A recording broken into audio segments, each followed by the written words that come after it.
अस्सलामुअलैकुम। कक्षा 6 विषय हिंदी परीक्षा लक्षी पुनरावर्तन। बच्चों, आज हम देखने वाले हैं प्रश्नों के उत्तर। तो चलो शुरुआत करें। पहला सवाल है, मन का विश्वास कमज़ोर होना ऐसा कवि क्यों कहते हैं? हमें पता है, हम सीख गए हैं कि भगवान की शक्ति सबसे ज़्यादा है। वो सबका रक्षक है, वह कुछ भी असंभव को भी संभव कर सकता है। तो जवाब आएगा इसके, लोग भगवान की शक्ति पर विश्वास करते हैं। वे मानते हैं कि भगवान दयालु है, सबका रक्षक है। भगवान के लिए कुछ भी असंभव नहीं है। आज दुनिया में अत्याचार बढ़ते जा रहे हैं। साधारण आदमी उन्हें रोकने में असमर्थ है। अत्याचारों का अंत होता दिखाई नहीं देता। कवि भगवान से प्रार्थना करता है कि ऐसे समय में वह अपनी शक्ति का परिचय दे ताकि उनके प्रति लोगों का विश्वास कम न हो। दूसरा सवाल है, धरती पर हर तरफ क्या है और क्यों है? धरती पर हर तरफ जुल्म बेबसी है। आदमी जो है वो हर आदमी डरा सा है और अत्याचार बढ़ते जा रहे हैं। हम लिखेंगे, धरती पर हर तरफ जुल्म और बेबसी है। हर आदमी डरा सा है। कोई ऐसी शक्ति नहीं दिखाई देती जो अत्याचारियों का सामना करे और उन्हें लोगों को सताने से रोके। हम जगत में क्या अर्पण करना चाहते हैं और क्यों? हम जगत में सुख, शांति और मैत्री भाव अर्पण करना चाहते हैं। हम जगत में सुख, शांति और मैत्री भाव अर्पण करना चाहते हैं। आज जगत में बुराइयां बढ़ रही है। हमने देखा है, जीवन में सुख शांति का भी अभाव है। लोग एक दूसरे के शत्रु बन रहे हैं, एक दूसरे के दुश्मन हैं। वे एक दूसरे से बदला लेने के लिए तत्पर है। इसलिए हम अशांत और दुखी जगत को हम सुख, शांति, प्रेम और मैत्री भाव अर्पण करना चाहते हैं, जिससे जगत में सुख, शांति और मैत्री भाव पैदा हो। आगे देखें, नंबर 4, हम सभी को क्या बांटना चाहते हैं और क्यों? हम सभी को खुशियों के फूल बांटना चाहते हैं। जिससे क्या होगा कि अपने आसपास के लोगों को सुखी बनाना हमारा कर्तव्य है। उनको आनंदित देखकर हमें भी आनंद होगा। उनके जीवन में कांटे होंगे तो उन कांटों की चुभन हम भी महसूस करेंगे। इस दर्द से बचने के लिए हम सबको खुशियों के फूल बांटेंगे। मतलब हम सभी को खुशियों के फूल बांटने चाहिए, बराबर। आगे देखें, सबका जीवन ही बन जाए मधुबन का अर्थ क्या है? भावार्थ क्या है? मधुबन मतलब क्या होता है? जिसका अर्थ होता है बगीचा, जिसमें सुंदर और खुशबूदार फूल होते हैं। तो हमें भी यह खुशबूदार और खुशियों के फूल बांटने चाहिए, जिससे पाकर लोगों के जीवन में खुशी आ जाए। तो हम लिखेंगे, मधुबन का अर्थ है वह बगीचा जिसमें सुंदर और खुशबूदार फूल खिले हों। हमें सबको खुशियों के फूल बांटने चाहिए। ये फूल पाकर लोगों के चेहरों पर उदासी नहीं रहेगी। उनका मन प्रसन्नता से भर जाएगा। वे आनंद और उल्लास का अनुभव करेंगे। इस प्रकार उनका जीवन सुखी बन जाएगा। आगे देखें, बापू धन क्यों इकट्ठा? उस समय देश में आज़ादी के लिए आंदोलन चल रहा था। बापू उसके नेता थे। बापू मतलब गांधी जी, बराबर। और आंदोलन के लिए धन की ज़रूरत पड़ती थी। बापू यह धन कहाँ से लाते? इसलिए सारे देश में घूम घूम कर सभाएँ करते बापू और धन इकट्ठा करते थे। आगे देखें, नेपोलियन को सच बोलने का क्या परिणाम भुगतना पड़ा? नेपोलियन जो था वो सत्यवादी था।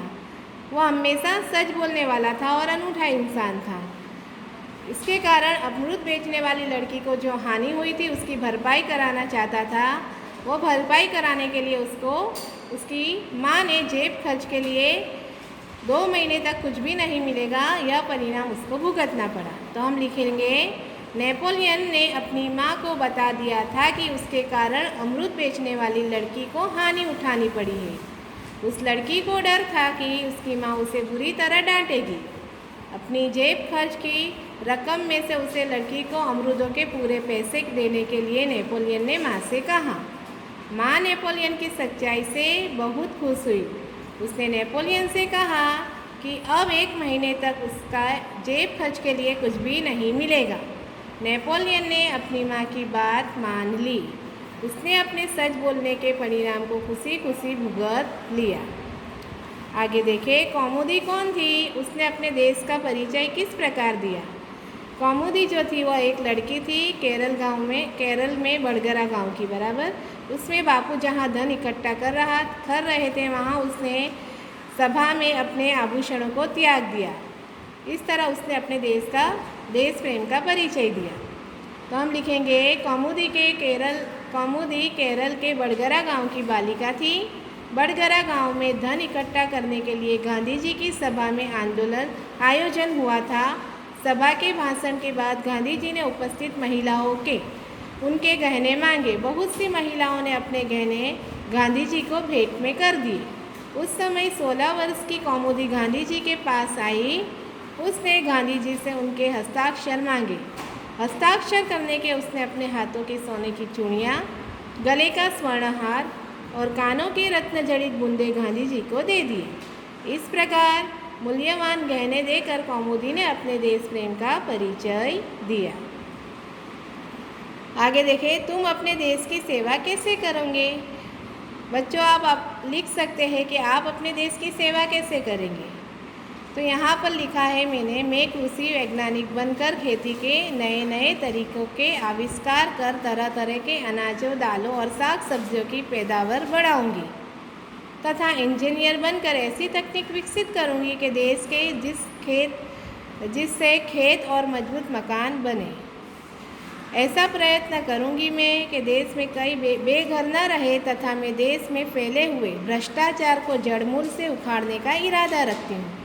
इसके लिए जो भी हो सकेगा मैं ईमानदारी से करूँगी।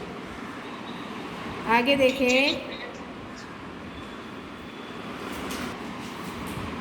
इंसान अनूठा कब कहलाता है? अनूठा मतलब अनोखा। जब कोई व्यक्ति असाधारण काम करता है, सबसे अलग, तो वह अनूठा कहलाता है। तो आएगा, जब कोई व्यक्ति असाधारण काम करता है तो वह अनूठा कहलाता है, अनूठा इंसान कहलाता है। जैसे मोहनदास करमचंद गांधी जी ने 200 वर्ष गुलाम भारत को सत्य अहिंसा के मार्ग पर चलकर आज़ाद करवाया था। देश ही नहीं मगर विदेश में भी गांधी जी के बताए सत्य और अहिंसा के मार्ग को अपनाया है। उनकी महानता को दुनिया भी सलाम करती है, इसलिए उन्हें महात्मा कहते हैं। सचमुच गांधी जी अनूठे इंसान थे। आगे देखें, पूजन ने मनोज को कई दिन के बाद पत्र क्यों लिखा? पूजन और मनोज दोनों मित्र थे। पूजन की पाठशाला में वांचे गुजरात अभियान शुरू किया था, इसीलिए उसको समय के अभाव के कारण उसे पत्र लिख ना सका और प्रवृत्तियों में उसने भाग लिया था। इसीलिए कुछ दिनों के बाद पूजन ने मनोज को पत्र लिखा। लिखेंगे हम, पूजन की पाठशाला में वांचे गुजरात अभियान शुरू किया था। इसके अंतर्गत कई प्रवृत्तियां आरंभ की गई थी। पूजन ने भी इन प्रवृत्तियों में भाग लिया था, इसलिए मनोज के कई दिन बाद पत्र लिखा। आगे देखें, किताबों का महत्व क्या है अथवा हमें पुस्तकें क्यों पढ़नी चाहिए? हम सीख गए हैं कि पुस्तकें हमें ज्ञान देती है, वो हमें अच्छे बुरे का फ़र्क बताती है। ज्ञान विज्ञान को गतिमान रखने का काम भी पुस्तकें ही करती हैं। तो हम लिखेंगे, पुस्तकें हमें ज्ञान देती है, वे हमें अच्छे बुरे की पहचान कराती है। किताबों से हमारी जिज्ञासा की पूर्ति होती है। ज्ञान विज्ञान को गतिमान रखने का काम पुस्तकें ही करती हैं। पुस्तकों से सच्ची मित्रता का लाभ अवश्य मिलता है। इस तरह हमारे जीवन में पुस्तकें का बहुत महत्व है। बच्चों, ये सारे प्रश्न के उत्तर आपको आपकी नोट में सुंदर अक्षरों में लिखने होंगे और साथ ही साथ इसे याद भी करने होंगे। Thank you.